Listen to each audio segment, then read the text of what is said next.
Qadrli hamkasblar, Nasaf Paxtakor uchrashuvidan keyingi matbuot anjumanining ikkinchi qismiga yuzlanamiz. Unda jamoamiz bosh murabbiyi Ro'ziq aka Berdiyev ishtirok etadilar. Marhamat, o'yin haqida qisqacha. Assalomu alaykum barchaga. Bugun ozgina omadimiz kelmadi desam ham bo'ladi. Chunki o'yinga e'tibor qaratsak, yutqizishga munosib emas edik menimcha. O'yinni biz hayajon bilan, xato bilan boshladik. Shunga qaramasdan ikkinchi bo'limda biz tashabbusni o'z tarafimizga ag'dara oldik, gol urdik. Lekin Paxtakor jamoasining zaxirada tushgan o'yinchilari albatta o'yinda bugun o'zgartirib yubordi. Menimcha fikrim shu. Marhamat, savollar bo'lsa.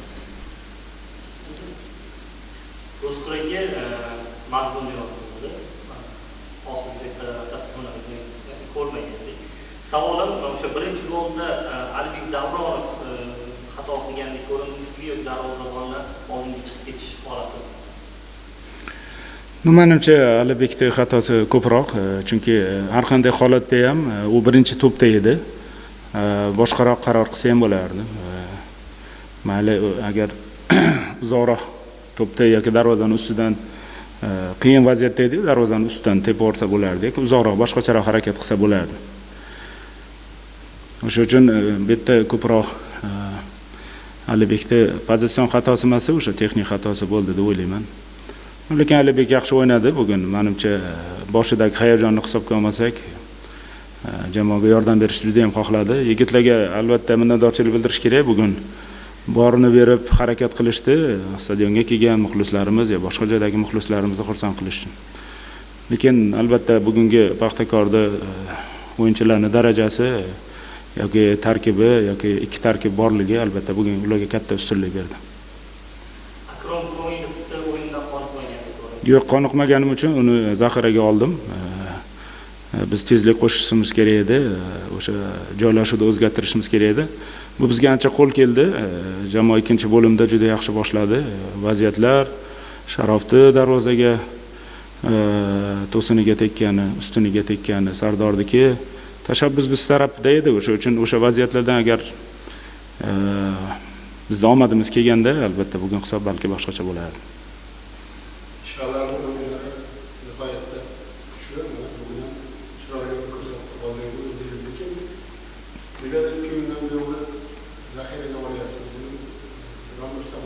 Albatta u toliqib qolyapti.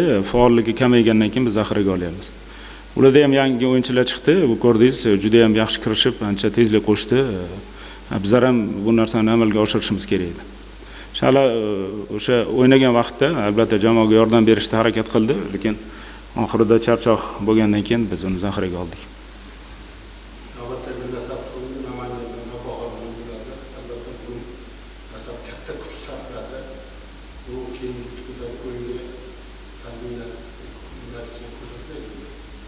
Albatta, bu narsa og'ir. Biz shunga tayyor bo'lishimiz kerak edi, chunki biz xohlagan tarkibni yig'a olmadik. Bunga imkoniyatimiz ham bo'lmadi, imkoniyat yaratilmadi. O'sha uchun mana shu bor yigitlardan foydalanishga harakat qilamiz. Bularni tezroq tiklab, keyingi o'yinga tayyorgarlik ko'ramiz. Gruziyalik futbolchi yo jamoaga hali moslashish jarayoni. Albatta moslashish kerak. U oxirgi bir oyda umuman hech qanaqa o'yin o'tkazmagan edi. O'sha uchun jismoniy holati juda ham yaxshi. Bugun o'sha taktik o'zgarishlarimizga uni jismoniy holati yoki bunaqa jamoa bilan albatta tavakkal qilish noto'g'ri edi menimcha. U albatta keyingi o'yinlarga o'ylaymanki, biz uni imkoniyatlarini chamalab boryapmiz. Sifati bor, hujumda yaxshi harakat qiladi. Albatta uni tezroq jamoaning o'yiniga moslashish kerak, ko'nikish kerak.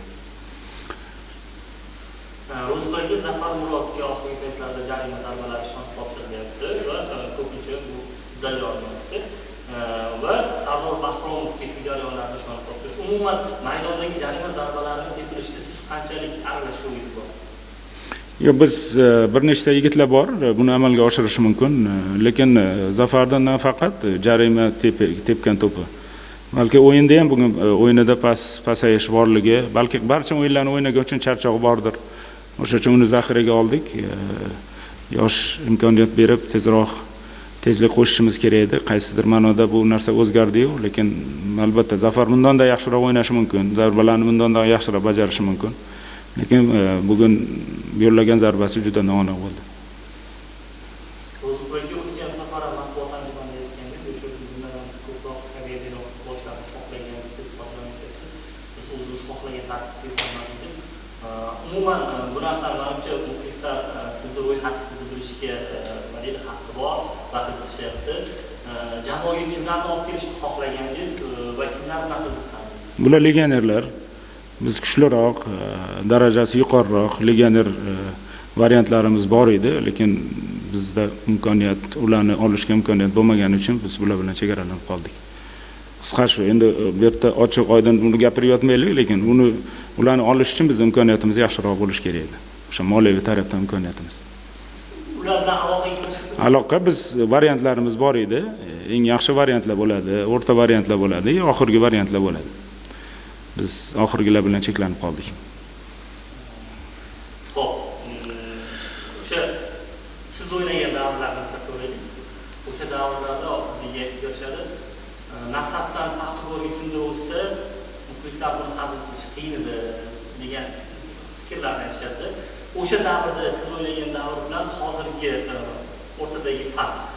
Hozir Nasabdan Paxtakorga o'tsa qanday hazm qilishadi muxlislar va o'sha paytda qanday hazm qilishgan, buni qabul qilishgan. Fikringiz qiziq shu. No, albatta bu muxlislar uchun bu og'ir. O'sha futbolchilaring agar boshqa jamoaga o'tib ketsa, o'sha sadoqat yo'qligidek ko'rinadi-yu, lekin bu professionallik, bu futbolda uchrab turadigan narsa. Albatta xohlardik o'zimizning yigitlar o'z jamoamizda o'ynashi, lekin ularning qarori biz hech nima deya olmaymiz. Siz o'zingiz Nasabda o'ynagansiz. Muqim, cho'qqa kelmagansiz. Nimaga shogirdlaringizni tushishga o'rgangansiz? Shogirdlarimiz juda ham ko'p. Har bir jamoaga qarshi o'ynasak, 2 ta, 3 ta, 4 ta, 5 talab jamoa o'zimga qarshi o'ynaydi. Ba'zida bu qaysidir ma'noda bir xunuk tug'ilishi mumkin-ku, lekin bu futbol, endi nima qilamiz? Har kimni tarbiyasi yo dunyoqarashi bordir, har kimni o'zining qarori bor. O'sha uchun hech kimni ya ketdi, ketmadi deb anaqa qilmaymiz. Sodiq yigitlar ham bor. Kimdir ketadi. Bu futbol orqali endi hayotini to'g'rilash kerak, hayotini o'zgartirish kerak. Kimdir bunaqa holatda ko'p tushganmiz. Ko'p futbolchilarimiz ketdiki, hozir sanasak, 50 dan oshib ketgandir. Bugungi gollar hammasini ham shogirdlarim urdi deng. Uchalasini ham. Biz uchun shogird, bilmadim, ular ustozlik deb tan oladimi, tan olmaydimi, meni har xili bor-da. Shunday. Omadini bersan kim bo'lsa ham. Mayli, e'tiboringiz uchun rahmat. Sog' bo'linglar, salomat bo'linglar.